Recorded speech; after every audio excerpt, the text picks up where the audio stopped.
Check yourself before you wreck yourself, chefs. Episode 3, Chef Fit Podcast. Where you at, pal? Cameron here. What's the beef?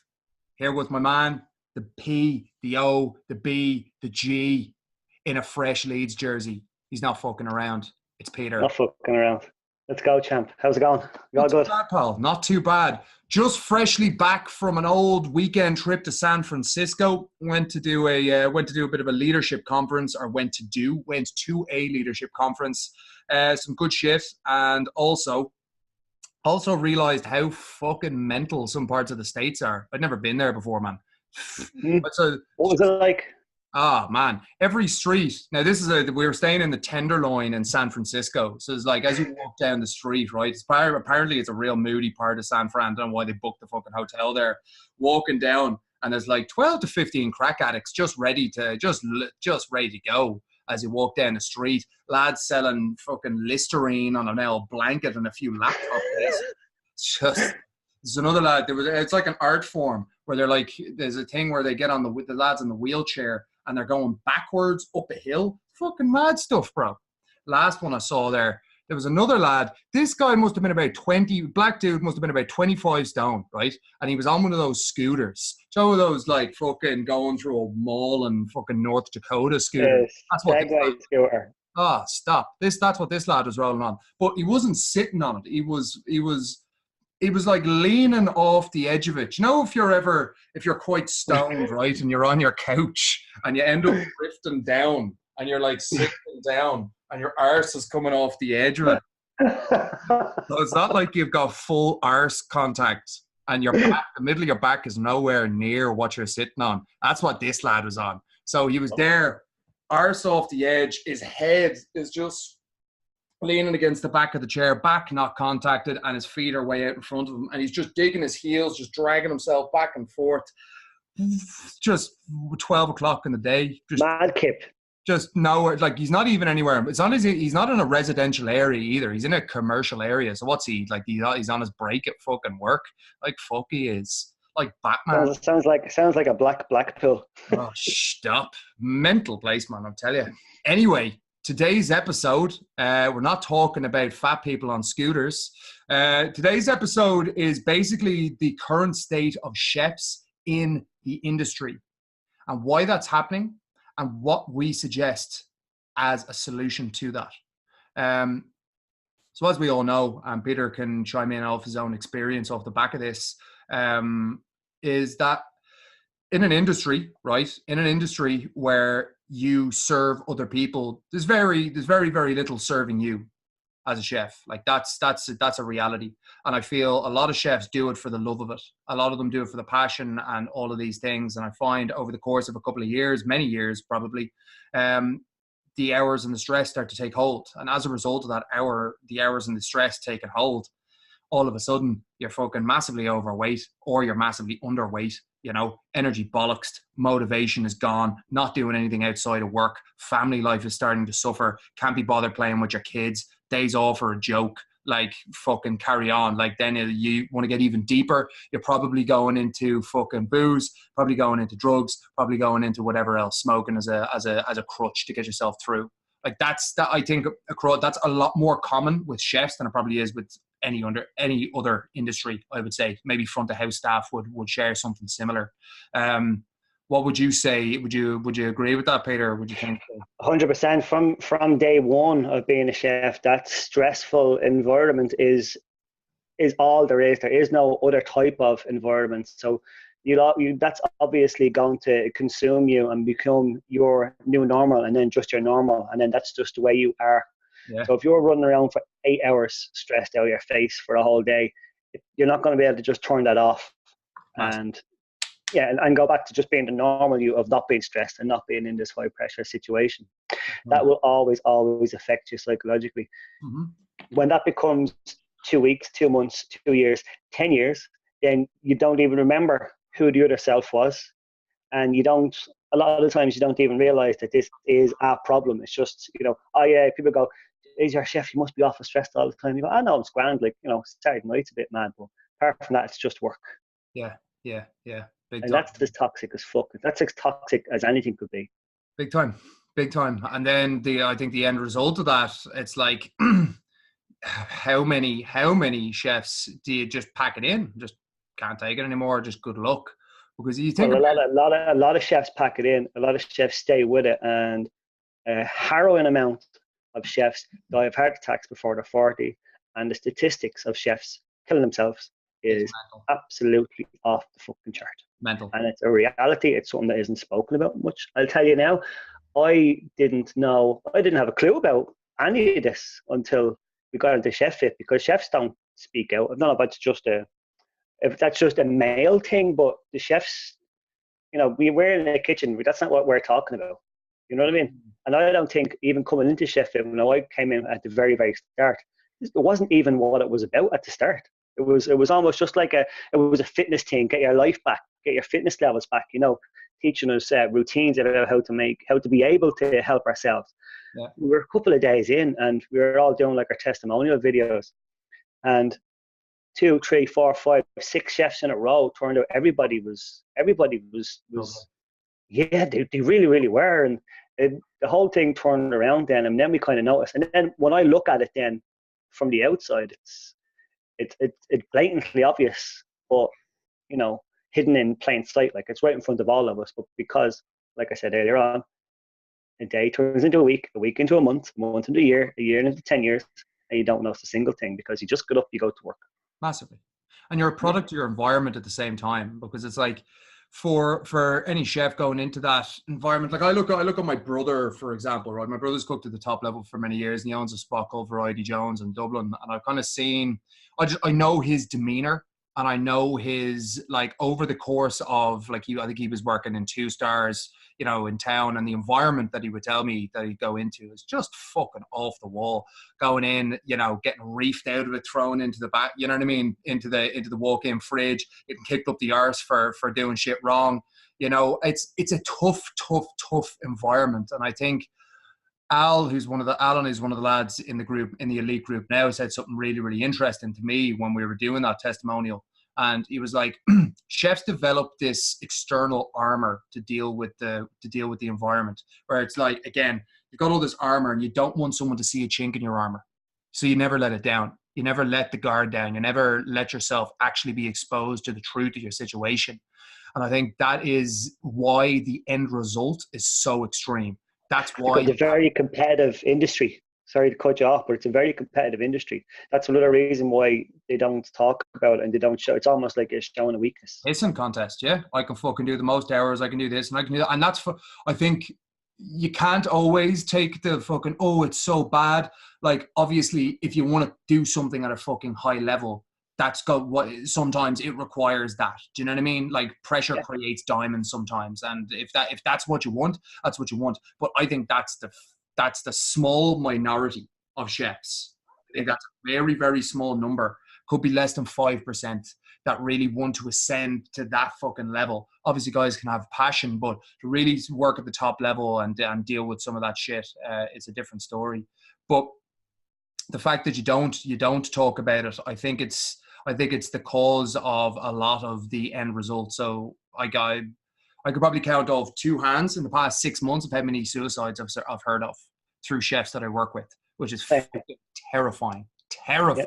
Several chefs I've actually had, I think 2 guys who've looked to join Chef Fit, like suicide attempts before they even joined the group. It's like, man, fuck.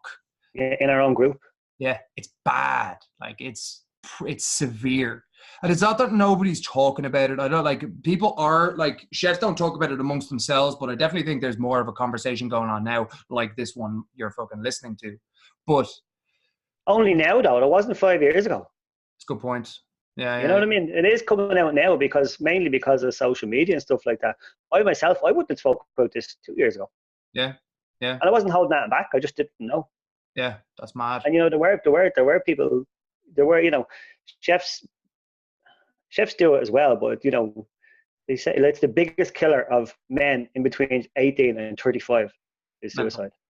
Not fucking heart disease or car crashes or alcohol or drugs or anything, or AIDS or cancer. Nothing kills men more age 18 to 35 than suicide. Big time. And that brings on a very interesting conversation. And it's like, this is the situation that you're in, chef.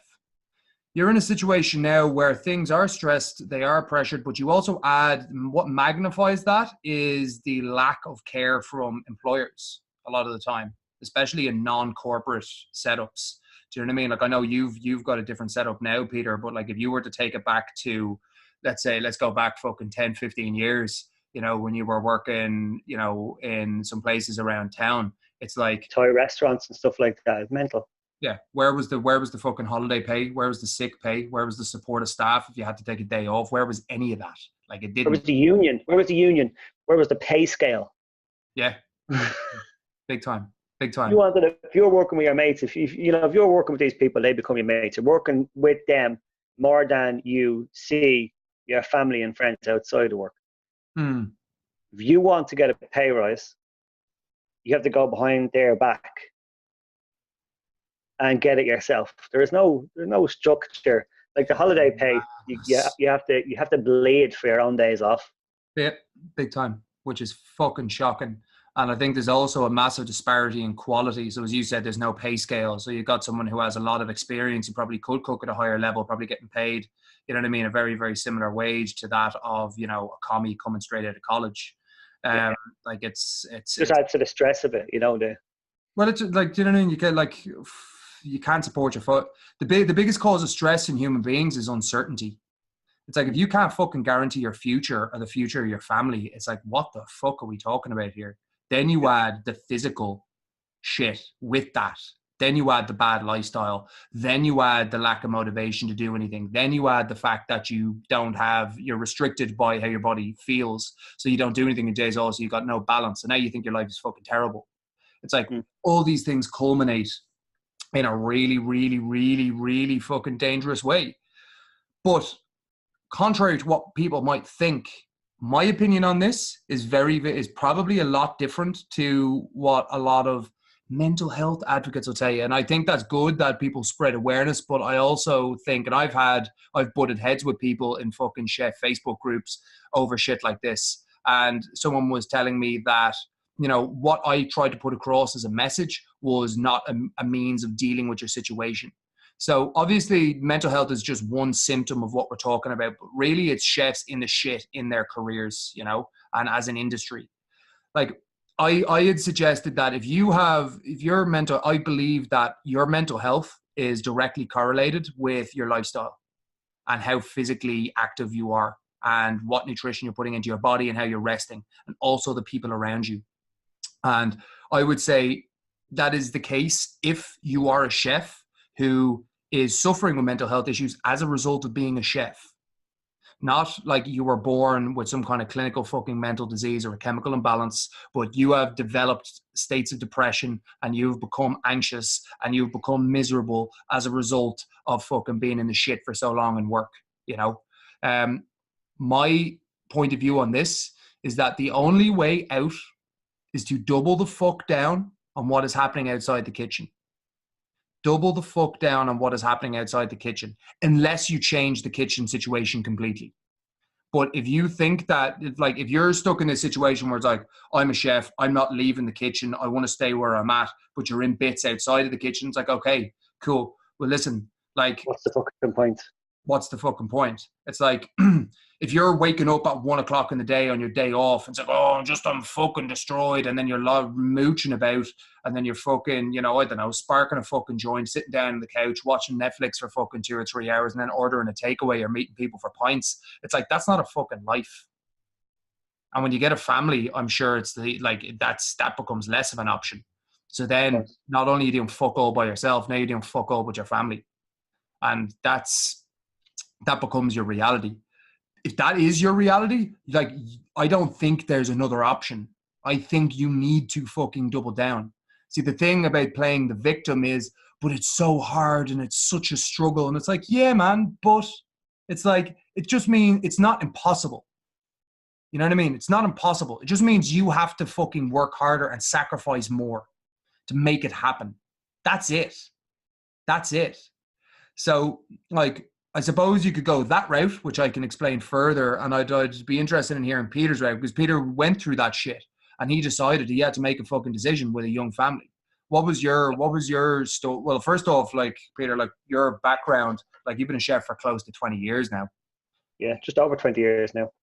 Yeah. Well, I remember when I was working in restaurants in town, and I was doing all the hours, and my second kid came along, and my hours had changed for something, and I ended up having Sunday, Monday off for a couple of weeks, and I did a few school runs, and I was like, on a Monday morning, I was like, the fuck is this? This is great.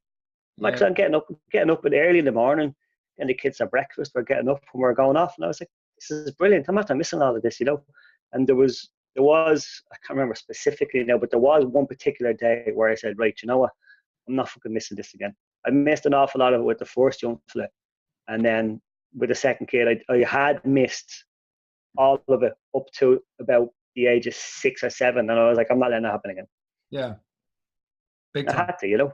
Big time. And like, It's not worth it. Like it's not worth it. There's no job that's worth it. you've got to ask. There's no Michelin star. There's no wages. There's no prestigious job. There's nothing. There's nothing more important than your own self and your family. Big time. You know, it's a cliche to say it, but you know, you work to live. You don't live to work. So what did you end up doing? I ended up first of all getting out of the hardcore, the actual restaurants first of all, and started working in a hospital. And I was working during the day. That was great. I felt almost instantly that all the stress was gone out of my life. Yeah. Really, you know. And then when I gave up the nights after a year or so doing that, I also then gave up the weekends, and I got into contract catering. And that can change. That can change our whole life. Really, really can. Not saying contract catering, but just getting out of the fucking restaurant. Big time. It's about weighing up as well. Like your ego will drive you in a lot of directions that maybe aren't the best for you, you know? And it's like, nah, fucking don't want to go that route. But it's like, you know, that's what I'm saying about you've got two choices. And I would say if you have a fucking family that's suffering as a result of not having a role model or not having someone who's there and fucking present, it's like, I think you like Peter's option, like 110%, because now what Peter's done is he's freed himself up to not only live a life himself, but it's like, as you said to me there before we were talking, it's like being able to coach his, you know, his son's football team. And you know what I mean? We've never been able to do that before. You know, like all these, another sense of fulfillment that a job can't do. Yeah. And give you all. I've been there, I've done that. It doesn't compare to what you can do now, what I can do now. Yeah, absolutely. Like, it's incredible. And did you know about this before the first month of Chef Fit? Know about which? About the mental health side of it all. Massively. That was almost felt like it was specific to chefs because we were in this little corner, a dark corner all by ourselves. Well, when I was personal training in a place in town, my first couple of clients were chefs that I used to work with. So anyone about my background, like my background was catering and bartending, and my inspiration for Chef Fit was my brother and my mates who were chefs. You know what I mean? Obviously, I'd lived that life myself, but never done the whites myself. And I can remember when I was moving over to personal training and I started training some of the chefs that I used to work with. And I remember one of them telling me, and we were sitting down, I was just going through a consultation where I'd sit down and I'd get a sense of what the goals are. And I'd get a sense of why they're doing this. Because usually your motivation for either personal training or even starting something like Chef Fit is very painful. It's that your pain causes you to move and grow. So this guy was telling me that he was spending fucking 600 quid a week on coke, you know, just to keep himself going in work. And I was like, man, what the fuck? It's 500-600 quid a week, you know? Three Red Bulls a day, and 2 of his mates had committed suicide in the past 6 months before that. That both of them chefs. It's like, what in the mother of fuck are you talking about, pal? Jesus Christ. What are you making a week? 500 quid after tax. It's like, and you're doing how many hours? 80. Ah, I see. That's minimum. That's less than minimum wage, buddy. Like, do you know what I mean? And it's like, you should be happy to be getting that. It's like, what in the mother of fuck are you talking about? And that was the beginning of Chef Fit, man. That moment there was like, man, because in the first 2 weeks I trained him. He's in Chef Fit now, but the first 2 weeks when I was personal training him, I saw this change, and it was like, to see him come in and seeing his skin start to fucking, you know, his complexion start to change, his energy starting to come back. He had a smile on his face again. He was fucking happy to be coming in early and getting his training done. His energy and work was totally different. Stopped the drugs completely, stopped the Red Bulls, you know. And he's like, he's getting up on his days off and he's going for a swim and he's, you know, he's out and he's doing things and he's fucking active. It's like, that's invaluable. And the key thing to understand is it just required him to change what he was doing outside of the kitchen. You see, the thing that the hardest part of what is going to get you out of the shit right now is the fact that you are so stuck in the rut that it's like you're fucking glued. It's like you're in quicksand and you're fucking drowning in it.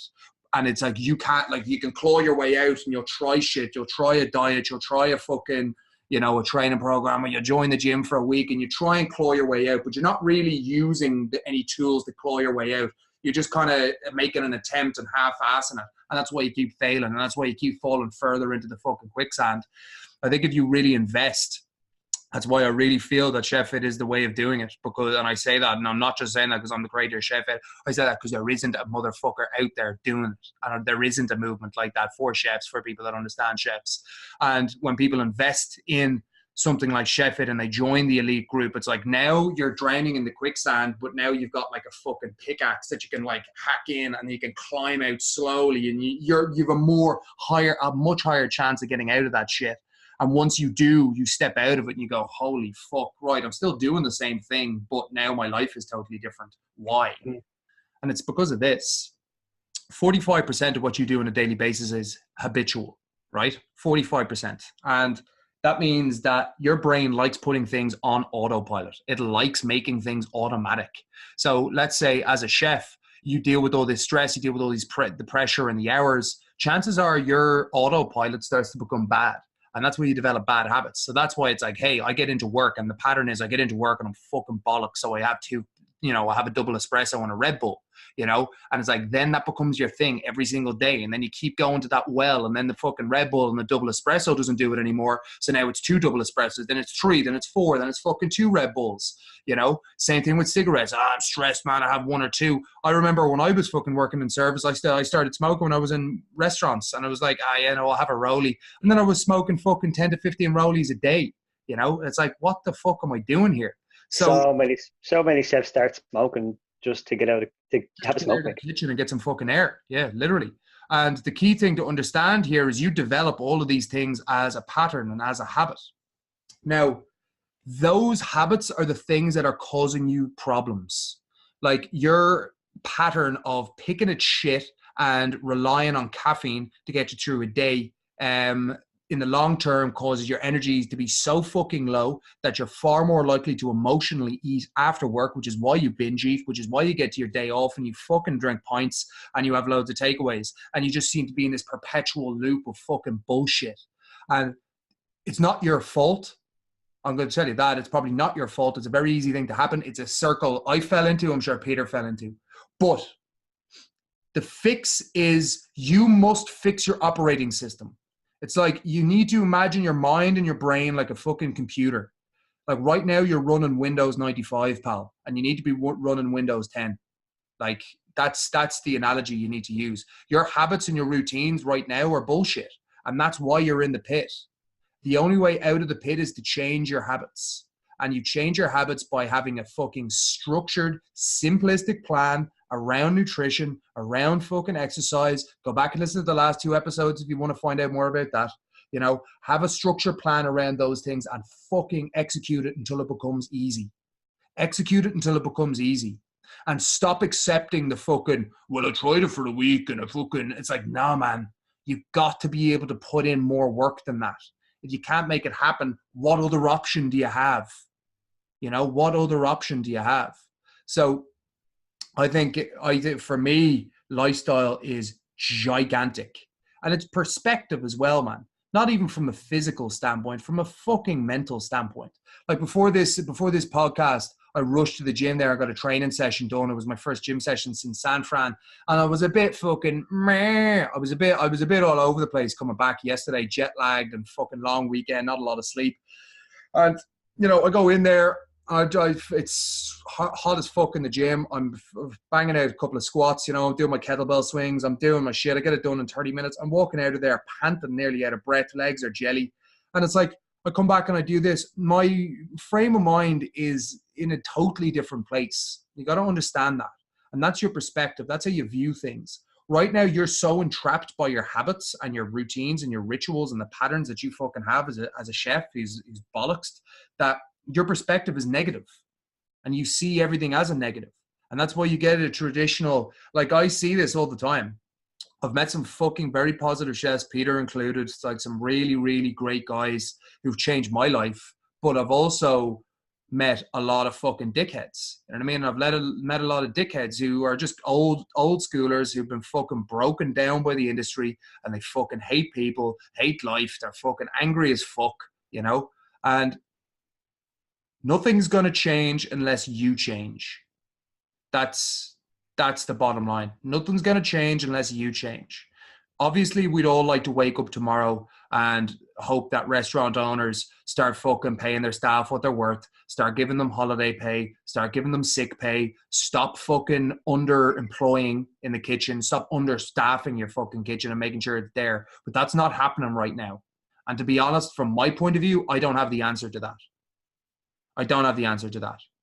But I do have the answer to fixing yourself. And that will make your situation a lot fucking better.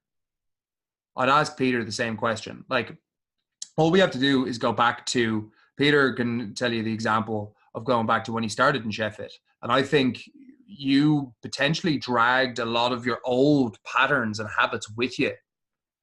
Even into your, you know, contract catering period, you were probably doing less hours, but a lot of things probably remain the same.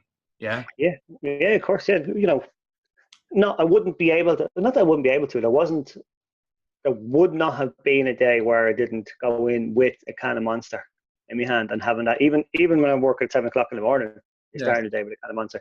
That was a habit that was brought forward. That was unnecessary. If I had looked after myself and, you know, try to sleep better, look after myself better, then I wouldn't need to have a kind of Red Bull every morning. Yeah. Kind of Monster. That was 12 or 15 years every single day having a kind of Monster for breakfast. I think and not having a breakfast, not having a lunch, and then just eating shite throughout the day. Yeah, big time. You catch that up from the restaurants, you know.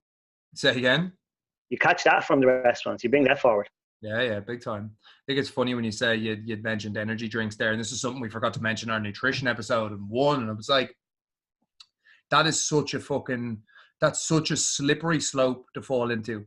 Like, I remember there was a point where I was working at my brother's place in Dublin on the canal, and I was managing the bar. Like, I did my shifts were starting at 10 o'clock in the morning and finishing at 3 o'clock in the morning.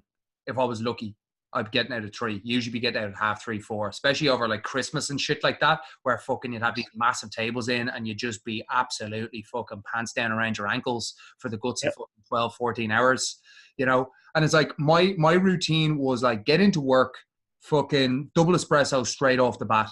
And then I'd get my bar set within the hour, another double espresso. And then before the fucking lunch service starts, boom, another one down.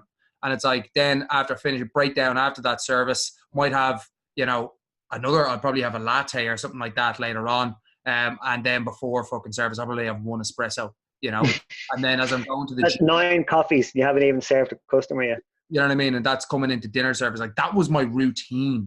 And then I'd probably, if I was going to the gym then and I'm a bit fucked, Jesus, I'll probably buy a Monster on my way there. You know what I mean? And it's like, then I'd finish the service late at night. I'd walk home and I'd get stoned as fuck listening to tunes. I'd sit here on this couch like fucking meh, and I'd go upstairs and I'd drift off to fucking, you know, La La Land for the guts of about 5 fucking hours if I was lucky, you know? And it's like, get up, and I don't even do it. Maybe 4 to 5 hours and get up and do it again. Man, like, that was such a rut. That was such a bad habit. And I remember one magic moment that I had, because believe it or not, throughout my time when I was in the height of when I was working in the industry, easily working 75, 80 hours a week in the fucking shits mentally, I was still trying to be a competitive powerlifter.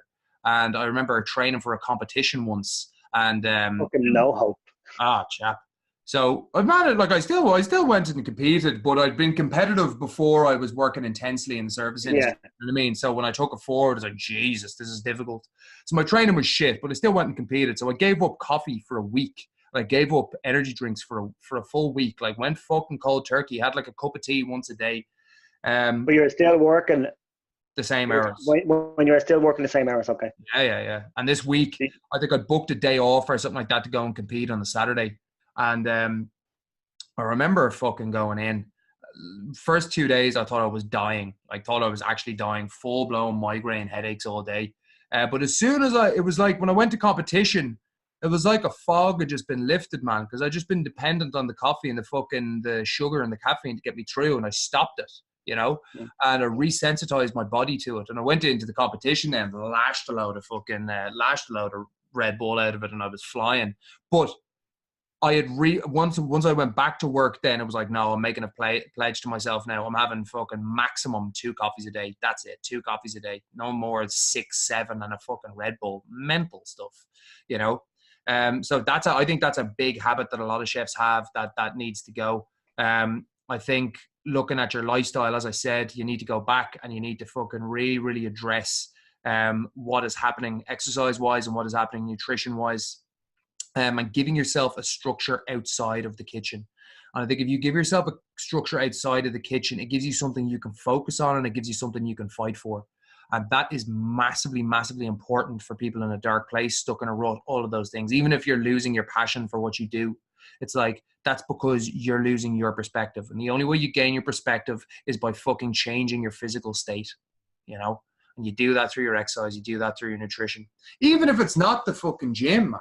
Like, even if it's running, like things that change, like if you can get to the point where if you're fucking, you know, fat as fuck, like I've been in my past, or, you know, Peter was before Chef Fit, it's like you can fucking walk if your knees are dodgy. But if you can jog, go for a jog. Key thing is getting something done. You know, you need to get something done, because if you just dwell in the negativity, if you dwell in the fucking pit, it's like, where does that lead to? It doesn't lead. Gotta move every day. You know, it doesn't lead anywhere. Like, I got a message. Sometimes I get messages to the Chef Fit page, and some guy had like he'd applied to come in and do a challenge, but he didn't do the challenge. And I'd said, hey, mate, so you applied there. Is there anything you can help with? And he just goes, it's a struggle, isn't it? It's really hard. And it's like, yeah, I suppose it is, yeah. Do you know what I mean? But it's like, it's supposed to be. But like, not the struggle, but, you know, it's going to be hard. We're pushing ourselves, like. But like, chefs, playing the fucking victim doesn't do fuck all. Doesn't do fuck all. I'm not saying stiffen up your upper lip and fucking carry on through hell. That's not what I'm saying. What I'm saying is, instead of complaining about the situation, be proactive in fixing the fucking situation. Like, that's key. I'm not saying don't talk about mental health. I'm not saying, you know, shut the fuck up talking about it. That's not it at all. I encourage you to do that. But I also encourage you to fucking make it happen. Like, be willing to fucking put it on the line and make it happen. You know, maybe if I hadn't spoken to Peter at the start at Chef Fit, and maybe if he hadn't taken that leap and trusted me, maybe he'd still be doing the same shit. You know, maybe 100%. You know, maybe if all of those guys, maybe you just need something to open your eyes to what's actually possible. And I see it's possible. You see lads like Simon Ulf from the Chef Fit Elite Group.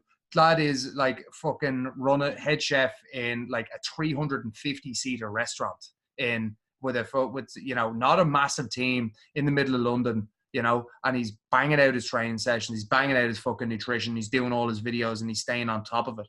So I don't buy that it's not possible. I don't buy it. The only thing stopping you from achieving what you want is you. You know, so what do you have to do? What do you have to fucking do to make it happen? Because you can't continue to stay in the shit. No one's going to do it for you. No one's going to do it for you. I'm fucking telling you that for a fact. No one can. I hope in listening to us and getting, you know what I mean, that it starts to change your perspective of what's going on, because maybe you do feel alone and maybe you do feel like it's impossible. But fuck me, I'd say on average, I talk to on the phone maybe 10 to 20 chefs a week, you know what I mean? And it's the same story every fucking time. It's the same story manifesting in a couple of different ways. My body is in bits, you know, my fucking whatever, you know, my energy's fucked, my motivation's gone, but my relationship is gone, my health is gone, my back is gone. Yeah, big time. It's like there's all similar variations of the same thing, you know, but man, you have to fucking step up and do something about it. You have to do something about it. Is it common people saying, "Oh no, yeah, thanks now, but I wouldn't be able to find the time"? You get that a lot, yeah. Or a guy's just not making the fucking, you know, you might get one or two people that might join up, and then it's like, oh fuck, I don't know if I do have the time. And so that just requires coaching on my side of things. I have had people say that. No, I've had a lot of. There's plenty of people that came into the group who are still doing the full days and the full weeks of work. And at the start, it was like, oh yeah, I'll see it, I'll try and do my best.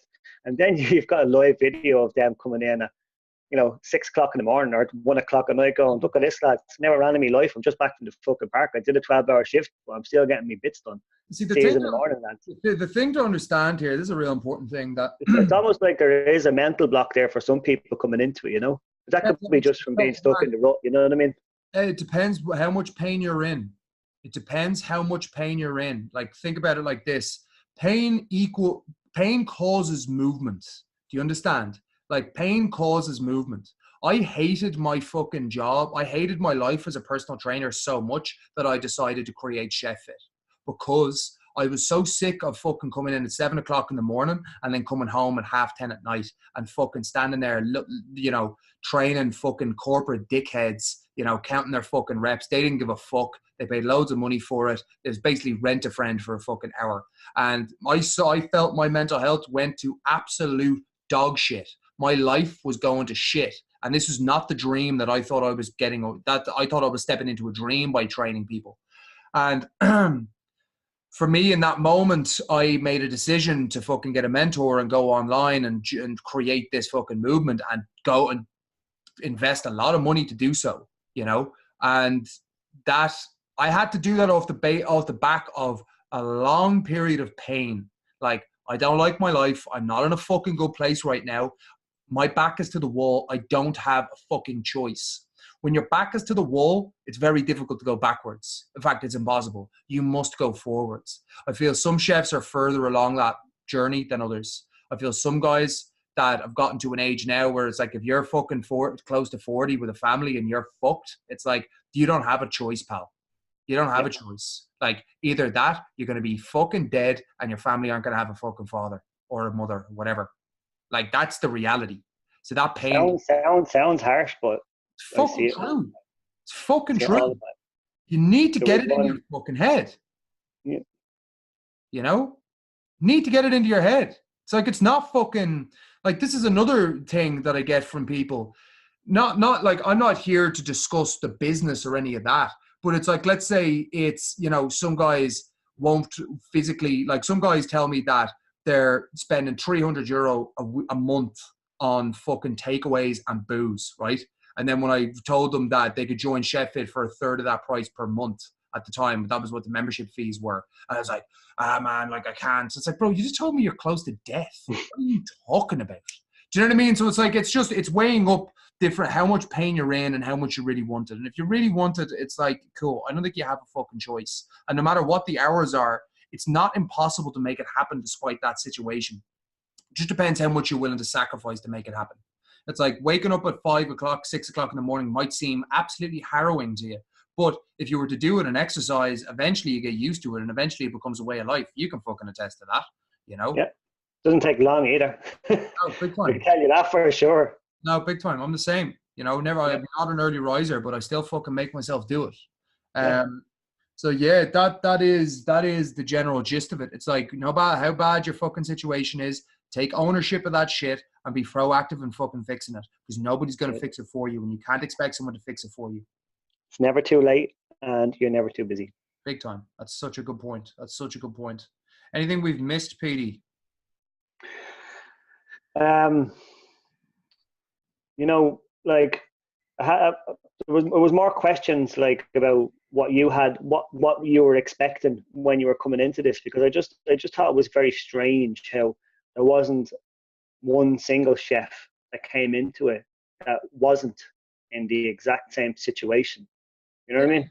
Yeah, totally. It was eerie. It was eerie. Like And chef bits. Sorry, go ahead. the other chefs that did come into it, they didn't know it either. You know what I mean? It was only when we started off and started doing the live videos, I was just saying earlier on, that it started to notice that it was such a big thing, you know? There was a moment in that group.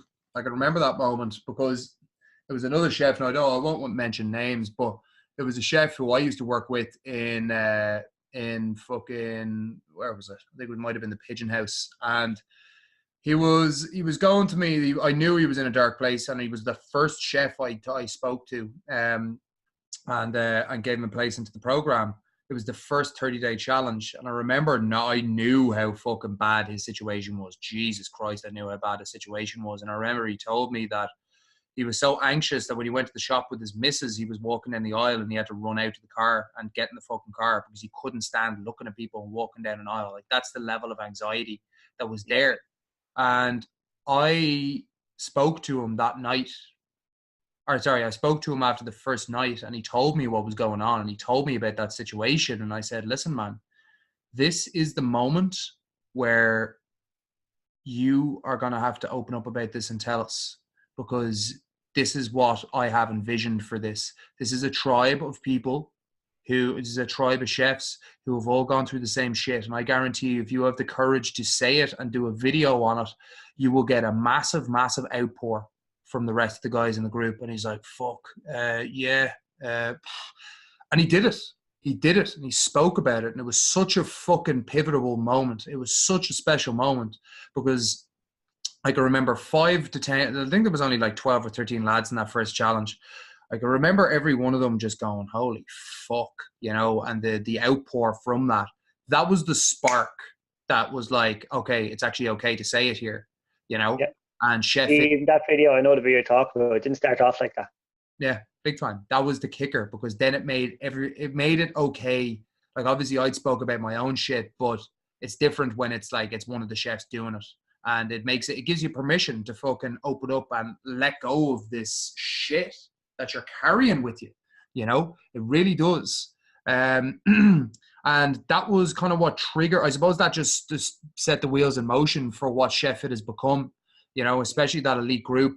Obviously, guys get into their training now, and I think a lot of you have pushed past that point of, you know, being really down mentally because you're fucking so all over your lifestyle. You know, I'm sure your own mental state has changed. I know Al's state has changed. I know a lot of the guys have changed. You came to me in a very dark place, and now their lives are completely different. But I know for the new guys coming in that's still the case. You know, they still are struggling, but they're becoming part of a tribe and they're pushing the whole thing forward. So I'd have to say, so, you know, you have to bring it upon yourself to take that first step and to make that call and send that message and get yourself into the group. But I absolutely guarantee you, the moment you touch base with us, you're not by yourself anymore, and you're not doing it on your own. You just have to take that first step on your own. That's what I always say. Say it to every chef. You know, nobody's girlfriend or boyfriend is going to turn around and say you should join Chef It because you're depressed, or because you're overweight, or because you're stuck in a rut. No, that's not going to happen. That's not a sentence that's going to happen at this stage. But once you do it, make it yourself, make that decision yourself, and stand up and put your hand up and say, right, I need help here. You come in and you'll be very fucking surprised to see how many people have your back and how quickly, by the end of your first video, you'll have 5 or 6 people literally speaking to you like you've known you all your life, going, we've got you, buddy. We've got you, pal. We've got your back. You're not the only one. Let's go, champ. Let's do this. It's great to see.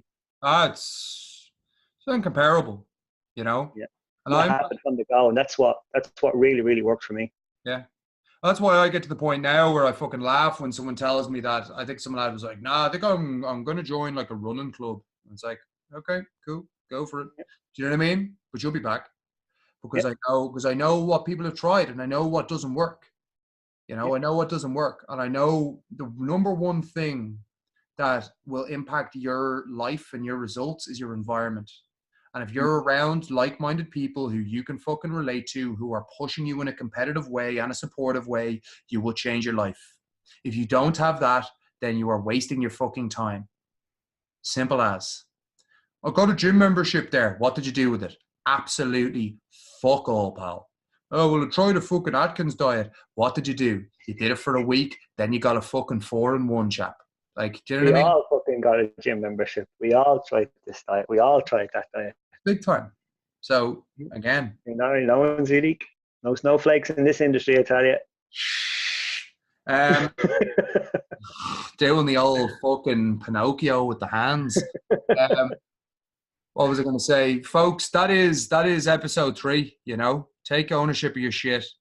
Like really, really, and I say this because I want you to do better. I say this because I root for you, and I say this because I see a massive, massive problem with this industry, and this is my way of going, hey, you, Tonto, all the hours, all the stress, all the shit you're going through, like, why don't you try this? Why don't you fucking double down on this? I know no one's told you that because it's not the easy route.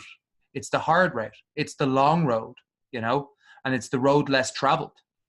I don't sell people on fucking, hey, join Sheffield and lose fucking, even though people lose fuckloads of weight and all of this shit, but it's not like a get rich quick scheme equivalent with lifestyle. It's like you need to put in a couple of months, if not a couple of years, to completely change your identity and change your habits and your routines. But I guarantee you, if you commit to that process, it will change your life. And I promise you that, you know, Yeah. you just got to be doing the work. That's it. So with that in mind, that is episode 3. Thank you all very, very much. POBG. He's got the Gandalf stick. He's ready to take names. He's a fucking, what is that, man? Is that a sweet potato on the end of the stick? No, that's a fucking shillelagh, boy. That is a shillelagh. Yeah, it is. Where can we find shillelaghs, man? Yeah, you can't, motherfuckers. My brother made this for me. He started them 4 years ago. One for me, my brother, my dad, and my cousin in America. What is the original purpose of a shillelagh? Just fucking someone up? Well, in case you didn't know, it was in the merry month of June from first my home we started. Left the girls at home all sad and broken hearted. So I saluted Father Dear, kissed me darling mother, drank a pint of beer. Then off to reap the corn, leave where I was born. Cut a stout black thorn to banish ghosts and goblins. And a pair of brogues rattled over the bogs on the rocky road. The double in 1, 2, 3, 4, 5. That was the original purpose. Banishing ghosts and goblins, motherfuckers, or fighting off dogs when you were going down the road. Love it. Brilliant. Absolutely brilliant. Check yourself before you wreck yourself, people. Fucking POBG coming at you with an old fucking yam on a stick. Right. Stay safe.